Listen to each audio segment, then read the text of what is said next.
Richard Feynman won the Nobel Prize in Physics in 1965.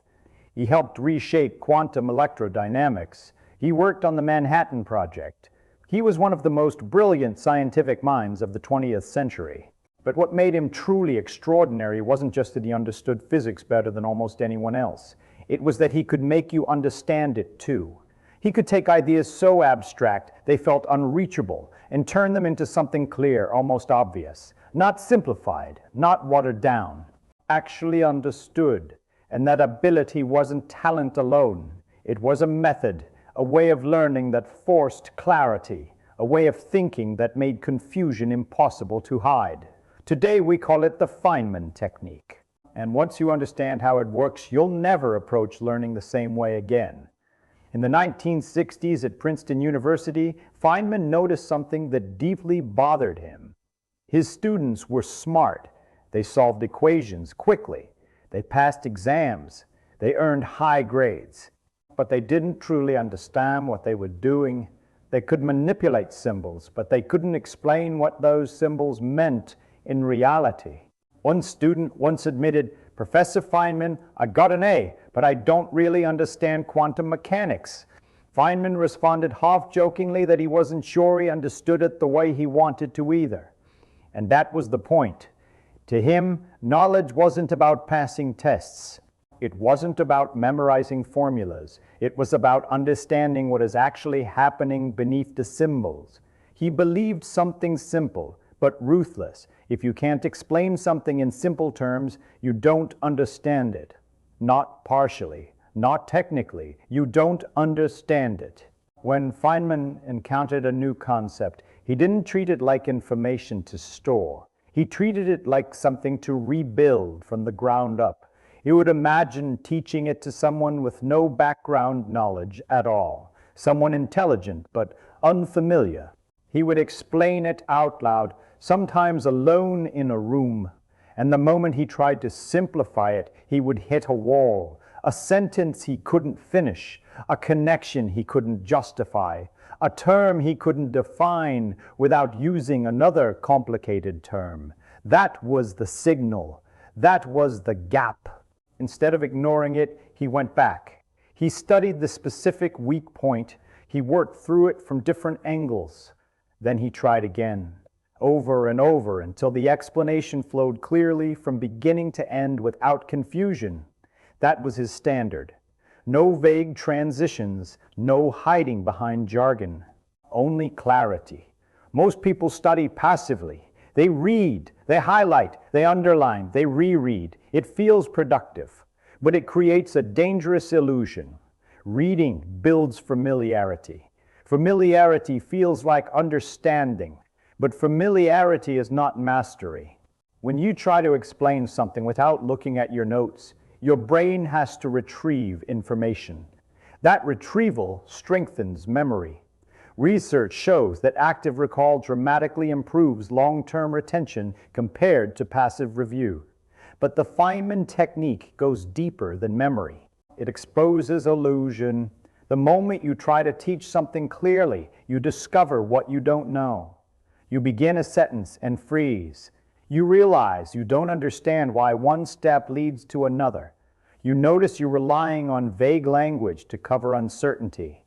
Those uncomfortable moments are where real learning begins. The process itself is simple. Choose a concept. Write it at the top of a blank page. Then explain it as if teaching a child. Use plain language. Define every term. When you get stuck, go back and study only that specific gap. Then return and try again.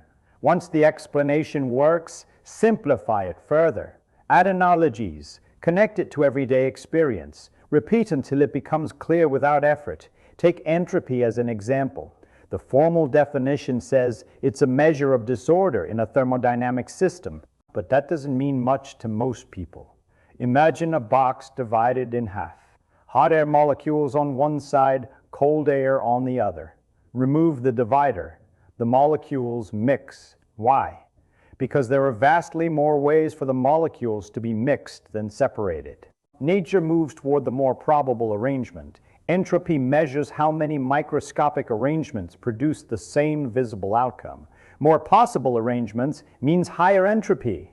No heavy terminology, just mechanism, just reality. That clarity only comes from struggling with the idea until you truly see it. Feynman learned this mindset early from his father. Whenever young Richard came home using scientific terms, his father would ask, "What does that mean?" "Don't use the word. Explain it." If he couldn't explain it plainly, it meant he didn't understand it yet. Not knowing was fine. Pretending to know was not. Most people avoid this technique because it confronts ego. When you try to explain something simply, you expose ignorance, and that feels uncomfortable. So people hide behind phrases like, "It's complicated," or "basically what happens is." Those phrases are warning signs. They signal that understanding is incomplete. Feynman had no problem admitting ignorance.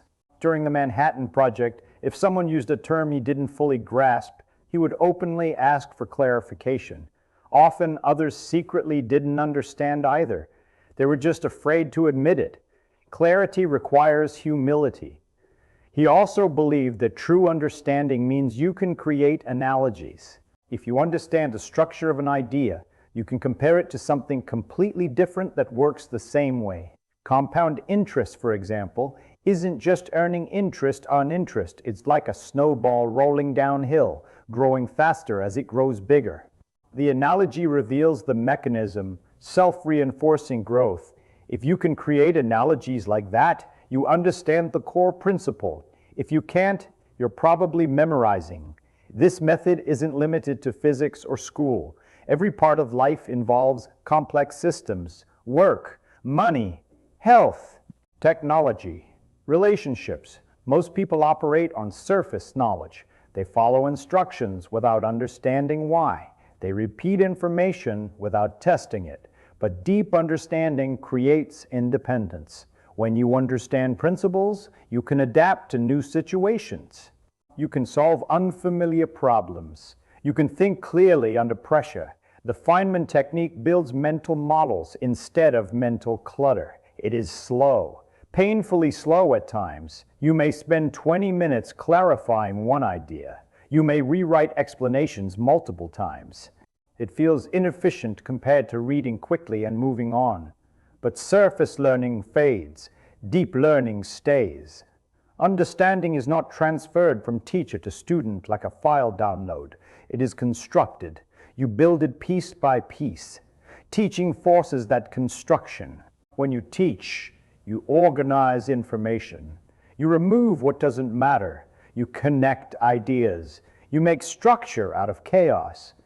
Feynman once said he taught not primarily for his students, but because teaching helped him learn. Every lecture sharpened his understanding. Every question exposed hidden weaknesses.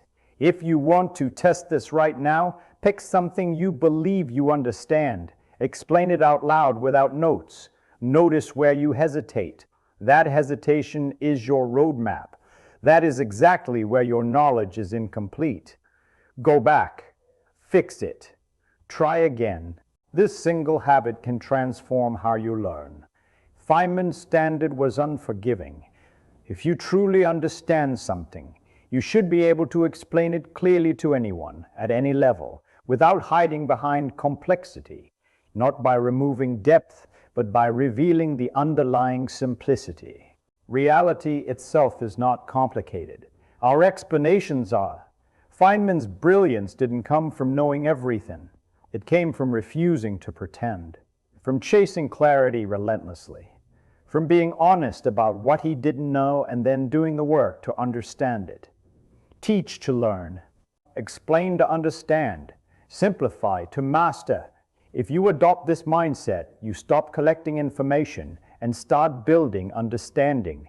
You stop memorizing and start knowing.